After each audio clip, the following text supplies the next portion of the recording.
In October 4th, somewhere around midnight, I finished Spider-Man for the PS4. And once I did, I had a similar feeling I had when I finished Persona 3. But the difference here is, well, this whole experience of playing the game made me remember why I like Spider-Man so much. I haven't been really glued into Spider-Man for like years, but as of recently, they've been swimming back in my head all at once. So, with that in mind, why don't we talk about Spider-Man for a little bit?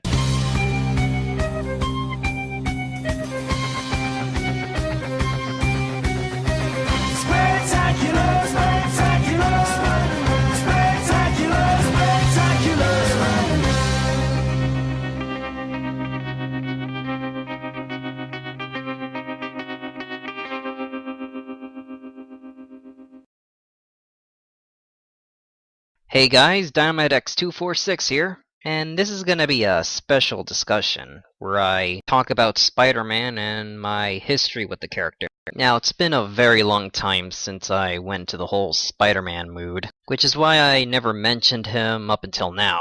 So I thought about making this video to rekindle my nostalgia. That said, let's begin. When you grow up, you tend to forget many things throughout your life, but some things stick with you for a long time. For me, the earliest memory of my life is enjoying the hell out of Ed, Edd n Eddy, playing my first Sonic game on the GameCube, and watching my first superhero movie. And those who were kids during 2002 should know what I'm talking about. It's Sam Raimi's Spider-Man. And to put it bluntly, this was the movie of my childhood. Out of all the movies I've seen as a kid, this one was the most memorable. Although through my childhood I wouldn't really watch the movie all the time. Even though I do repeatedly watch my favorite parts, I mostly focused on the special features on the DVD. And this is where I discovered that Spider-Man had a long-running comic book series, all the way back to the 1960s. When I was a kid, it blew my mind on how long of a history Spider-Man has. It left me really curious, despite the fact that most of the stories seemed a little too strange or frightening for little me. But I would eventually get into the Spider-Man comics thanks to the internet. But before that, I had to scavenge for more Spider-Man related stuff.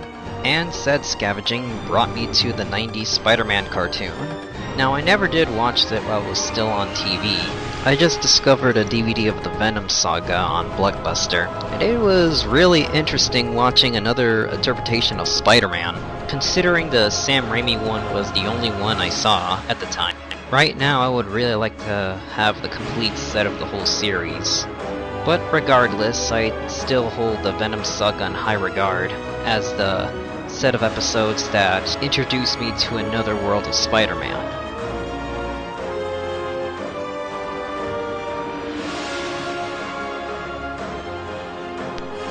It wouldn't be long until Spider-Man 2 was already on DVD, so my uncle loaned me his 2-disc set. Although I don't watch them as much as the first movie special features, I still enjoy them for what they are.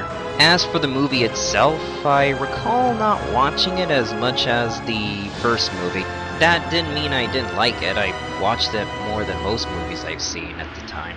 I would eventually see it as the best Spider-Man movie.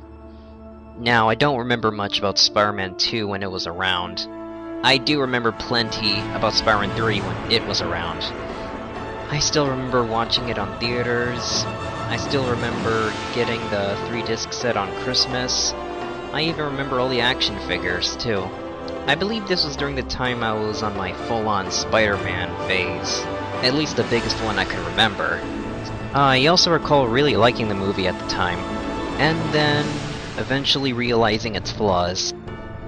But, regardless, I still remember at least enjoying some parts of the black costume arc being adapted in the movie, and how giddy I was when I saw them using some parts from the animated series. Now, during this time, I recall watching Spectacular Spider-Man, And looking back, I wish I would have watched more of it, if I'd known it would be cancelled after its second season. And I really wish I would have grabbed the complete series DVD when I had the chance. Although at the time I was under the impression that I was gonna have another season.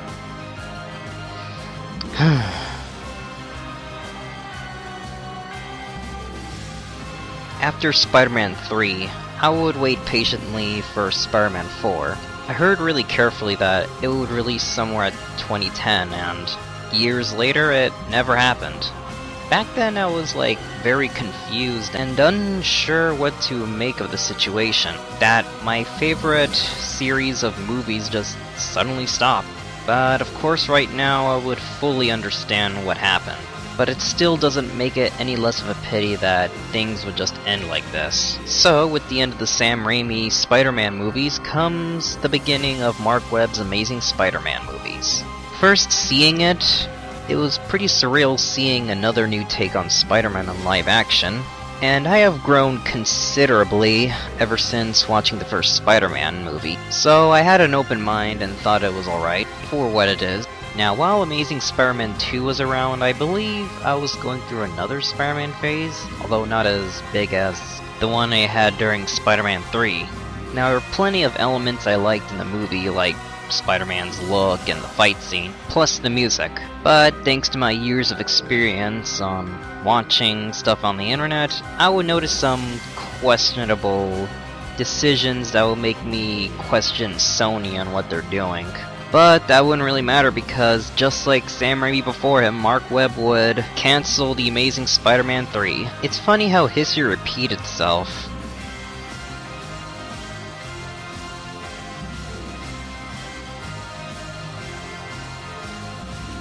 Now, before I finish this video, I want to touch upon a few video games I played. I can still recall watching Spider-Man for the PS1 for the first time. And it's also another game my aunt loaned to me. It was a really fun Spider-Man game despite the fact it felt primitive compared to some other games I was playing at the time. One of my more older and best remembered games I used to play would be Spider-Man for the PS2. The one based on the Sam Raimi movie. I remember it the most mostly because, 1, it's Spider-Man, and 2, it's one of the few games I recall finishing its story. Now, I don't have a lot of memories of finishing games when I was a kid, so you could say that this game left quite an impact. It also impressed me how they expanded the Rogues Gallery despite the fact that the movie had one notable villain. The same can be said for the Spider-Man 2 game. Just like the first game, I would also finish the second one. And Spider-Man 3 for the PS2. Not the PS3, I haven't played that yet. Now, even though I consider it not that bad back then, it's sort of meh compared to the other Spider-Man games I played. Especially since this showcased Venom. It only reminds me more about one of the more better Spider-Man games that I owned and played, and that would be Ultimate Spider-Man. One of my more favorite Spider-Man games due to being able to play as both Spider-Man and Venom, and also the boss fight. And also one of my more personal favorite soundtrack out of all the Spider-Man games. And after that, I would get the other games such as Shattered Dimensions, Edge of Time, Web of Shadows, but admittedly, I wouldn't really play much of them. Up until recently, where I actually finished them. It was when I was waiting for a particular game that I mentioned earlier. Spider-Man for the PS4 definitely does not need any introduction at this point. The build-up got me interested in Spider-Man again. But it was playing the game itself that made me feel like a true Spider-Man fan again. And after that, that would convince me to check out the comics again, where I met some new favorites like Agent Venom and Silk. I would also have a chance to check out tons of Spider-Man related events, one of them being Big Time. And I gotta say, it feels somewhat fulfilling reading or just knowing about Spider-Man's years of stories and overall history. Good and bad. And with all that said, of course I watched Spider-Man Into the Spider-Verse when it came out. It was the perfect love letter to anyone who looked up to Spider-Man as their favorite superhero. And from past to present is where we'll leave things from here. 2018 was one hell of a year for Spidey. and it feels real great to come back to a series at a time like this. Well, I hope you enjoyed this discussion. Thank you for watching, and here's to Spider-Man. This is Dynamite X246 signing out.